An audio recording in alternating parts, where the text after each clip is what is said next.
Welcome back to Superbly Said Advanced English Vocabulary and Phrases. Today we're dissecting a set of high-level idioms, and they're sourced directly from a specific SpeakDuo lesson. And just a quick mention before we dive in, you can head over to SpeakDuo.com. It's really the best way to meet new people from around the world for video calls to, build that real confidence in your speaking. Oh, absolutely. I mean, it's one thing to understand these phrases when we talk about them here, but actually using them live. With another person. That's where the real learning happens. But yeah, let's just jump straight in. Today's list it's specifically for advanced learners. We're not dealing with basic survival English here. Right. We're looking at phrases that add texture, strategy, and a bit of a professional edge. Okay, right. So looking at this list, the first one that jumps out at me is to ramp things up. Now, the basic definition I have is pretty simple. Increase the level, the intensity, the speed of something. The source material even gives an example, something about a competition getting tougher, so the team has to ramp things up. But I have to ask, is this really any different from just saying speed up or, hurry up? It kind of feels like corporate jargon for work faster. Yeah, and I can see why you'd say that. A lot of people use it that way, but there is a really distinct nuance here.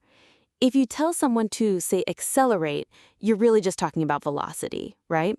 Going faster. Exactly, 0 to 60. But ramping things up, it implies a much more structural increase in effort, in resources. Think about the image itself, a ramp. It's an inclined plane. You use it to move heavy things to a higher level. Oh, so it's more about heavy lifting, not just running fast. That's a perfect way to put it. It's about preparation, it's about volume. If a factory ramps up production, they aren't just running the machines faster, they're hiring more staff, buying more materials. It's the whole operation. It's the whole operation. It's a holistic increase.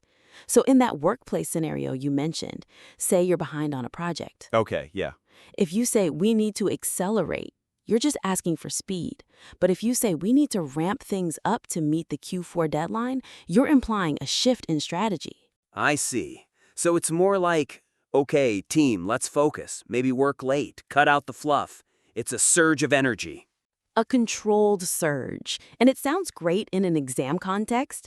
Instead of saying, I study hard, you could say, as the exam approaches, I really ramp things up by cutting out social media and doubling my revision time. That sounds so much more active, like you're taking control. Precisely.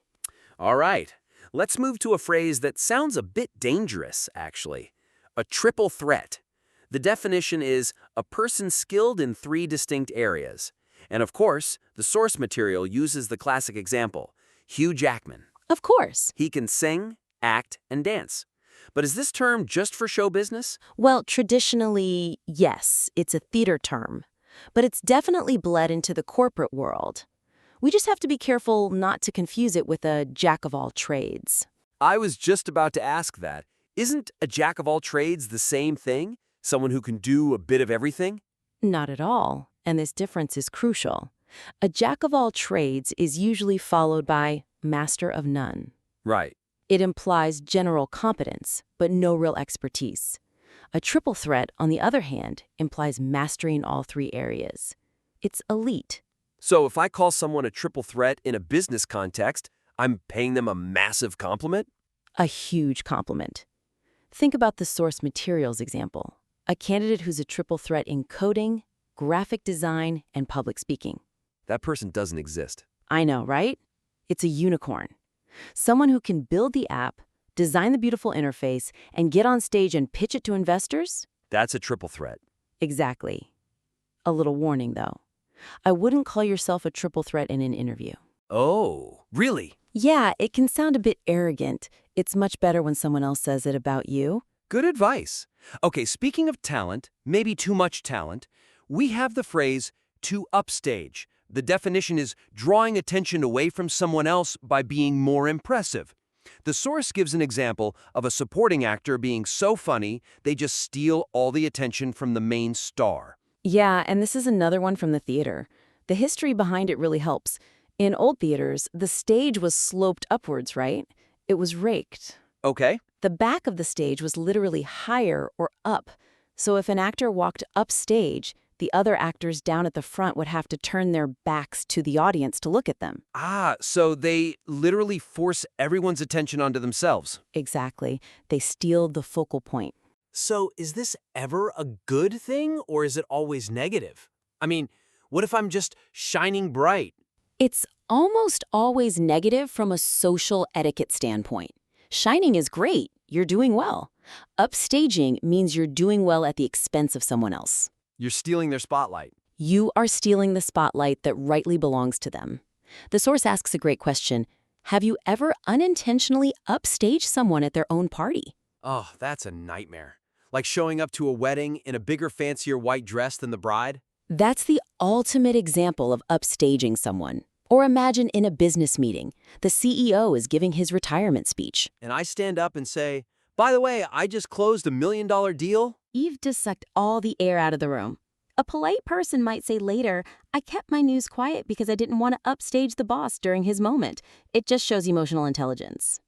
That makes perfect sense. And it leads us nicely to a word I feel gets overused, but it's to leverage. The definition is using something you already have, connections, skills, to get something better. The example is using industry contacts to leverage a better deal. But be honest, is leverage just a fancy way of saying use? It can be if it's used badly, but there's a real mechanical difference. Using something is often one-to-one. I use a hammer to hit a nail. Leverage implies a mechanical advantage. Think of a physical lever. You put in a small amount of effort. To move a massive object? It implies strategy and a multiplication of force. Saying, I use my degree to get a job is fine, but saying, I leveraged my alumni network to bypass the standard interview process just sounds smarter. It sounds like you're thinking a few steps ahead. Right. And for the source's example about social media skills, in an IELTS answer, instead of saying, I will use Instagram to find work, you could say, I plan to leverage my online portfolio to negotiate a higher starting salary. It sounds more professional, more intentional. That's the word, intentional. Okay, so let's flip the dynamic. We've talked about intensity and strategy. What about making things easy?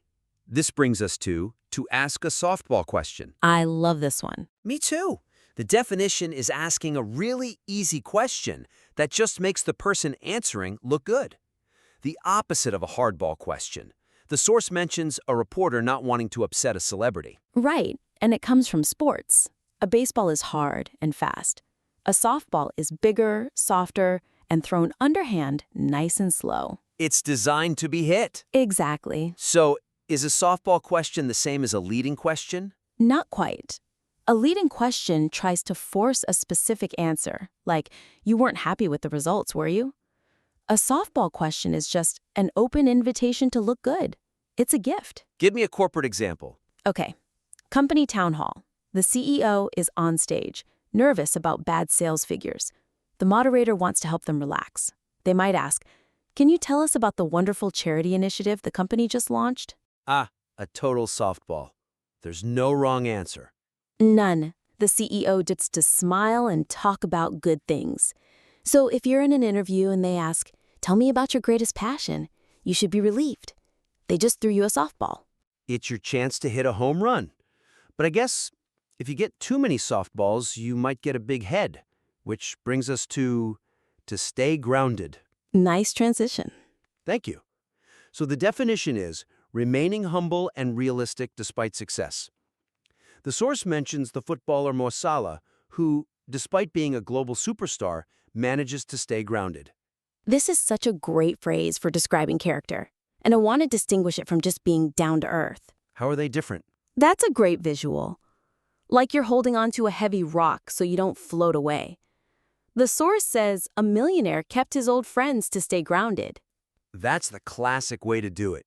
And for an IELTS answer about a role model, you could say, even though she was promoted to director incredibly fast, she stayed grounded. She still eats lunch with the junior staff. It shows that success didn't change her. Right. It's about not believing your own hype. Okay. Now, sometimes we aren't successful. Sometimes we're just in trouble. And we get lucky. The phrase is to be off the hook. The best feeling in the world. Pure relief. The definition is being released from a difficult situation or an obligation. The source example. The meeting was canceled, so I am off the hook and can go home early. The imagery is so clear, and it's from fishing. You are the fish. You are caught, you are about to be cooked, and then, wiggle, wiggle, you're free. Is this different from being exempt? Oh yeah, exempt is so formal. It's bureaucratic, like being tax exempt. Off the hook implies you are actually in some kind of danger or under pressure. Like, I forgot to do the dishes and my partner's coming home? Exactly. You're braced for trouble. Then they call and say, hey, let's just get takeout. Boom, you are off the hook. And in a work context? I thought I'd have to work all weekend to fix that bug, but the client extended the deadline, so I'm off the hook for now. It just captures that phew moment perfectly. But sometimes you are not off the hook. The pressure is on, you start to panic, and that's when someone might tell you to get a grip. Ooh, harsh. It does sound harsh. The definition is to make an effort to control your emotions and behave calmly. The example is telling someone to stop crying over spilled coffee because it's not the end of the world. You have to be so careful with this one. Why? Is it just rude? It can be. Compare it to calm down. Calm down can be soothing, but get a grip is aggressive. It's a reality check. It says you are acting irrationally. Stop it. Grab hold of reality.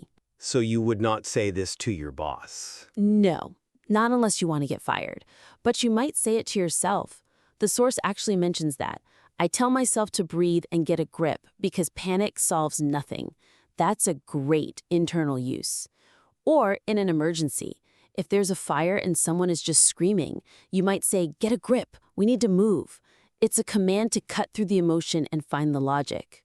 It's like a verbal slap in the face. That's a good way to describe it. Well, I think we have ramped things up sufficiently with the analysis. Now we need to test if our listeners have really leveraged this information.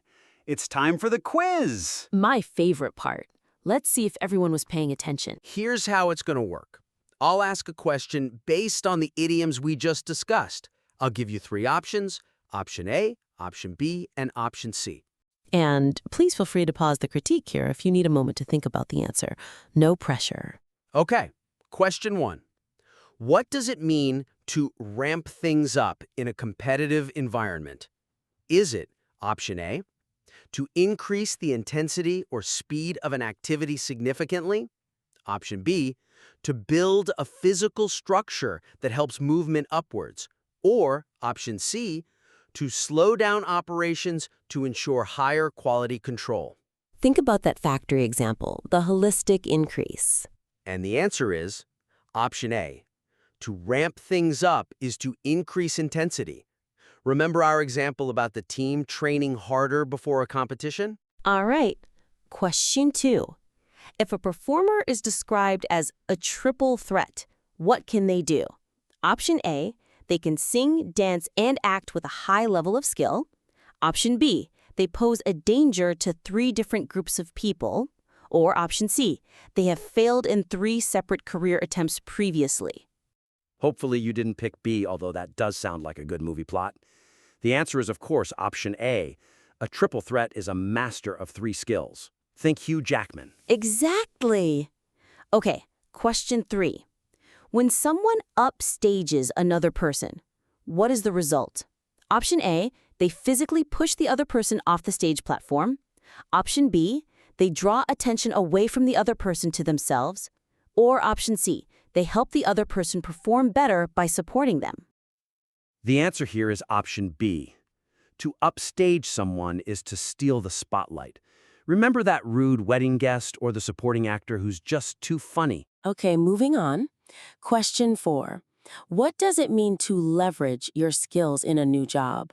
Option A, to forget old habits and learn completely new techniques. Option B, to negotiate a higher salary before starting the position. Or option C, to use existing abilities to achieve a new or better result. The correct answer is option C. To leverage is to use what you have to get what you want, strategically, like leveraging your network to get an interview. Right. Question 5. Why might a reporter ask a softball question? Option A, to challenge the interviewee with a difficult political topic. Option B, to make the interviewee look good with an easy question. Or option C, to ask about sports statistics related to a baseball game. The answer is option B. A softball is easy to hit. It's designed to make the person feel comfortable and look good. Okay, question 6. If a celebrity manages to stay grounded, how do they behave? Option A, they remain humble and realistic despite their fame. Option B, they refuse to travel by airplane due to fair flying. Or option C, they stay inside their home to avoid public attention. The answer is option A. Staying grounded means not floating away on your ego. Remember Mo Salah, or our director who still eats with the junior team? Almost there. Question 7. What does it mean if you are off the hook for a task? Option A, you have been released from the obligation to do it. Option B, you have been disconnected from the phone call unexpectedly. Or option C, you have been selected to lead the project immediately. The answer is option A. You're the fish that escaped. You don't have to work the weekend. You're free from that obligation. And finally, question 8. When someone tells you to get a grip, what are they asking? Is it option A, to hold onto a railing tightly to avoid falling down? Option B, to control your emotions and behave more calmly? Or option C, to understand a complex intellectual concept quickly? The answer is option B. It's that verbal slap, that reality check. Stop panicking, control your emotions, and handle the situation. Well, there you have it. 8 really powerful phrases to add to your vocabulary. We really hope this helped you get a grip on some of these advanced nuances. And if you can leverage these in your next conversation, you are definitely going to sound like a triple threat. Absolutely. And don't forget, if you want to practice, go to SpeakDuo.com. Don't just listen to us. Go speak to people. It makes all the difference. Thanks for joining us. Keep ramping up those English skills. See you next time.